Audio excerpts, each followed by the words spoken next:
From what I see, the significance of agency in a game is part of the definition of a game.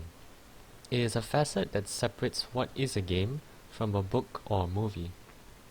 For one, a game always gives a degree of choice, because there will be some form of player input. It is then the rules in the game that decides how the player should use their agency to reach a goal. In a game of chess, there are many places it can end up based on the choices that players make early on. If players do not do anything, the game cannot move on.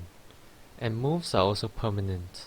So it means if choices are not well thought of, one player will be put at a disadvantage.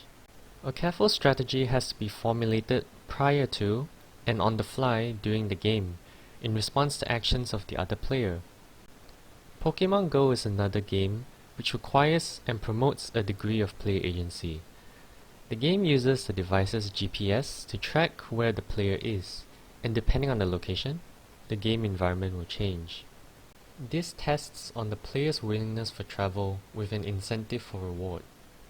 As rewards are tabulated based on distance traveled and landmarked positions, the player will achieve a much different game and world experience if they choose to go out and move. The results that would be achieved are the rewards in-game as well as a sense of discovering the world.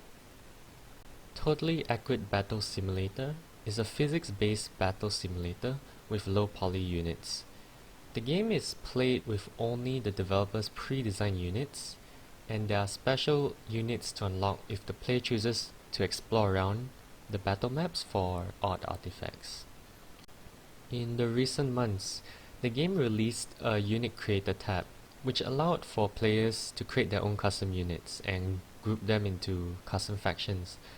When this was released, there were hundreds of community-created units for others to download and try on their own game. So in the case for this game, I believe opening a faucet for player agency to take charge of the game's content will help keep the community bound together and extend the game's lifetime. A player's agency is part of what makes a game a game. It is highly dependent on what the player chooses to do to affect anything in the game, starting by choosing to participate. Without it, the game will be reduced to static video media, but with it, will allow for the game to be driven forward by the player. Thank you.